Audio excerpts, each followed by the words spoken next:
Alright, what is up you guys? So today we're going to be doing an oil change on the Subaru. So this may sound like a boring video, but I urge you to stay tuned because the way I do this oil change, it's a bit easier and it's also a lot more mess free than typical Subaru oil changes. These cars are a little bit messy because the location of the oil filter and how the exhaust manifold routes kind of around the filter. So when you take the filter off, the oil that comes over the edge can kind of get all over the place and it'll get on your exhaust manifolds, and then you start the car up and it burns. It can create a fire hazard. It also just creates a lot of smoke and it gets baked on. It's just not good all around. So I have some tricks, tips to get around that. The main reason I wanted to make this video is to show you guys this new product that I made. I am selling this on my website, swspeedco.com. This is a really cool tool. It's a oil funnel primarily, but it also functions as a oil filter wrench and an oil filter funnel, which I'll explain to you in a second. This funnel here, it has a threaded base, so it threads into where your oil filler cap threads into. Same threads as that, so it'll thread in there and it'll hold it steady.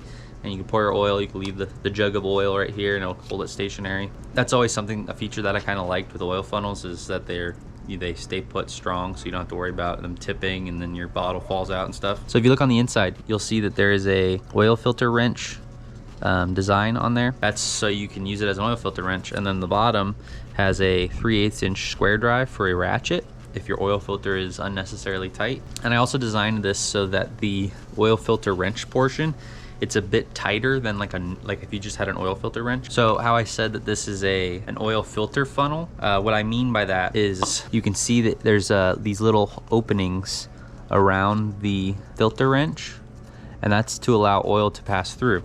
So what this does, this is your filter underneath the car. You can put this on here and it holds on to the filter because it's snug, so it's not gonna fall off. You can use your 3/8 inch drive to unscrew this, but when you unscrew it and the oil starts coming around the edge, it'll go into this little slit here and it funnels the oil out right to the center here. So you can put your pan underneath it and it'll just come out in one singular point instead of coming around all over the place and getting on your header. I don't think there's anybody else on the market selling something like this, so I think it's pretty sweet. So I'm gonna show you guys how to use this and also show you some other stuff with the oil change. And I also have an oil cooler, an external oil cooler on this car. So I'm also gonna be draining the oil cooler. It's not something that you need to do every oil change when you have an oil cooler, but I'm switching to a new oil. I wanna get all the old oil out so I'm not mixing different types of oils.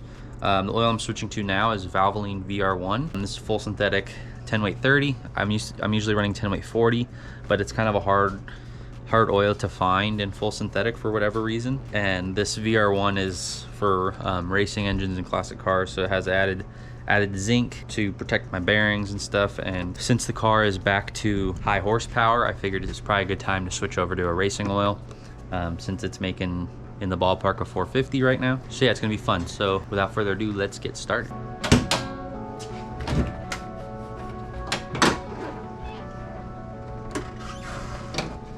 If you're new to oil changes and you're watching this video as a how-to, this is where your oil filter cap is. And usually any Subaru with an EJ motor has a very similar layout to this. Typically what you'll see is you have your oil dipstick here. That's how you check your oil level. And then you have your oil filler cap right here. This is where you add your oil. And if you don't know what oil your engine requires, it'll say it on the cap or also in your owner's manual. But you can see this cap says you should be putting 5 weight 30 in here. This is a built engine with oversized bearings, so I run a little bit thicker. So I usually run 10 weight 40, or in this case I'm putting 10 weight 30 race oil in it. If your engine's just factory standard engine, running what's on the cap is your best option. Also, turbo Subarus, very important to run full synthetic. So first thing I like to do when I do an oil change is I like to get some heat in the oil. Doesn't need to be up to full operating temp, but just enough, heat so the oil flows better. It makes the draining a lot quicker and smoother if the oil is just a little bit warm. So I'm gonna fire up the car, let it warm up for a few minutes, and then we'll shut it off and begin the oil change.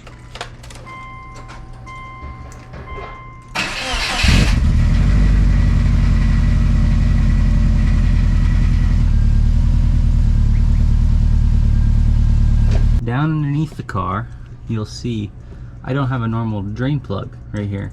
So normally you have a little 17 mil hex drain plug bolt, and you got to take that out and quickly move your hand out of the way, otherwise you get oil all over your hand and sometimes you miss the pan. So what I replaced that with is a Fumoto. It's F-U-M-O-T-O. It's a, you can see it on that tag right there. This is just a valve. It's a drain plug valve, so it just threads into where your drain plug goes. And instead of having to unscrew it with a ratchet, you can just open this valve and it drains the oil out.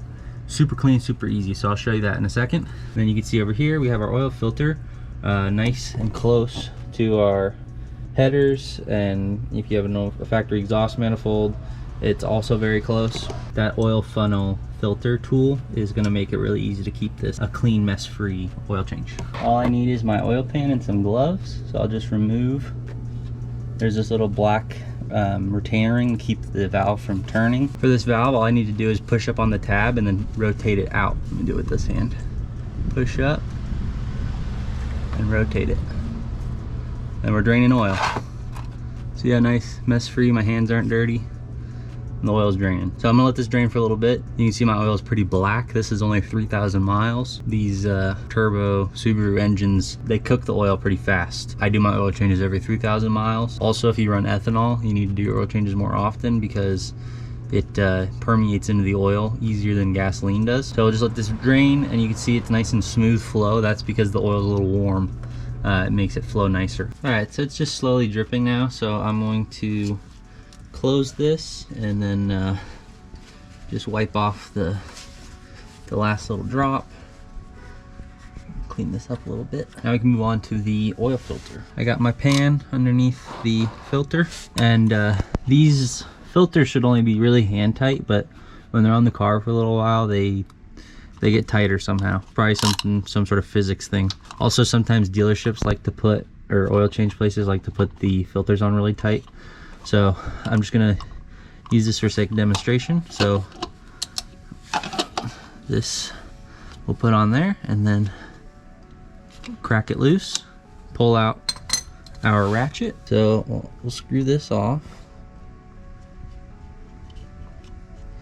And there we go, the oil's draining.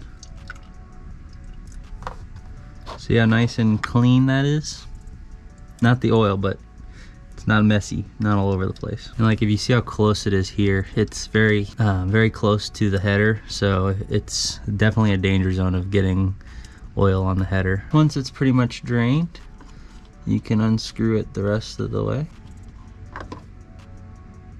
Okay, oh, there's a bit more coming out.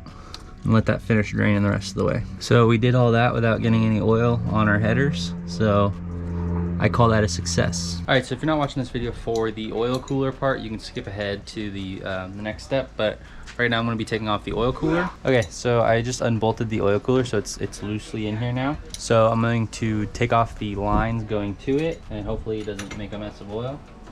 And then I'll just pull it out and dump it. There's gonna be more coming out from the oil filter location.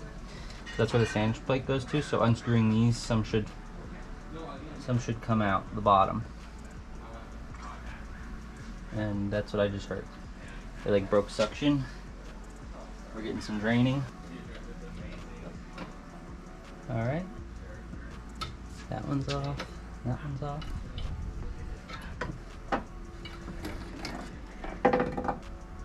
All right, here's our oil cooler out. Now I can drain my oil cooler. So I'm just going to dump this. I don't know how long this is gonna take, but maybe we'll leave it like that. So got the oil cooler back installed and the lines back on there. So it's empty. The system's completely empty now. Next step is gonna be to fill it up. So we'll start that now. Once I take the funnel off the filter, I just give it a quick little wipe. I don't really worry too much about it. You don't really want to spray this with brake clean. It's not gonna affect it too much, but it will affect its longevity. So it's not gonna like melt before your eyes, but it's not gonna be great for it either. So take off your oil filler cap, and then this guy just threads on there like that.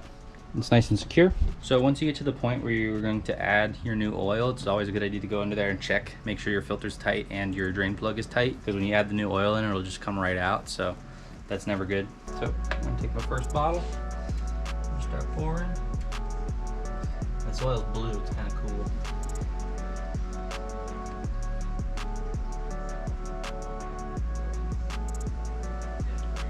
does kind of have a small hole, so it doesn't drain as fast as some like bigger funnels.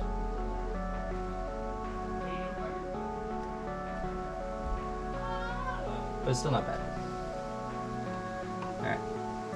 So I'll just leave that in there like that. Let it drain out. And now it's a good time to go into there and check and make sure you have no leaks. Everything looks good for me. I'm just gonna go through and add the rest of these bottles. Now you can find the capacity, how much oil your car needs in your owner manual, or you could Google it as well. This one I don't really know how much it takes because I have the increased size oil filter, and then I also have the oil cooler, which I think is an additional like 3/4 of a quart. I think the car takes like a little less than 5 quarts, so I will probably add 4 quarts, and I'll check the level on the dipstick and then add 1 more, and then I'll start the car up, drive it around, let it warm up. Once the car's up to temp and the thermostat opens up for the oil cooler, it'll circulate oil through it, and then the oil level will drop on the dipstick, and then I'll add more to make it full.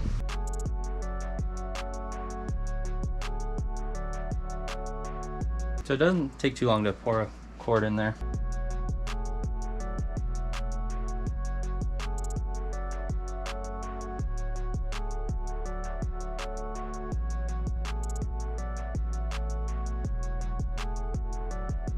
Alright, so I added 5 quarts, car's back on the ground so we can get an accurate oil reading. First white, you don't really need to worry too much. See what we're at. It's probably going to be overfilled, but that's okay. Yeah, so we're quite a bit overfilled.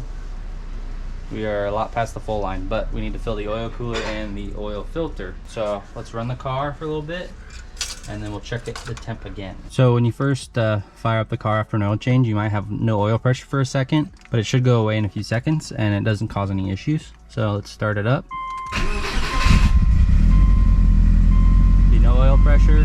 There we go, oil pressure. So that's how quickly the oil fills up the filter. So we'll let this car get to temp, and then the thermostat will open, and then the oil will go through the oil cooler as well, and then we can check the oil again. So as you can probably tell by the sound, the idle has dropped. It's idling at like a normal RPM, and the oil pressure is down to 30 psi, which is 10 psi higher than it normally idles, but it should be pretty well temped. I think I'm gonna have to drive it around to get it to fully circulate through the oil cooler, but I'm gonna I'm gonna turn the car off and give it one more check before I go do a drive. Let's grab my rag. Let's clean this off.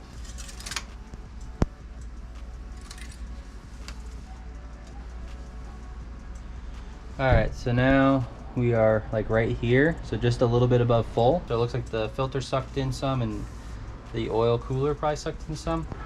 So I'll call this good for now. When I drive it around next time, I will check the oil when I'm done and then top it off if needed. So that's going to be it for this video. I hope you found that useful. Maybe you learned some tips and tricks for doing your next oil change. And if you like what you saw with this 3-in-1 oil funnel, go check it out on swspeedco.com. So down below I'll put a link to this funnel and my website. I'll also put a link down to where you can buy one of those drain plug valves. So if you like this video, please leave a like down below. If you have any questions for me, leave them down in the comments below.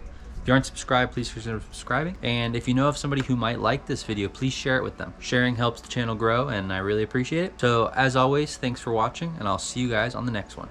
Peace.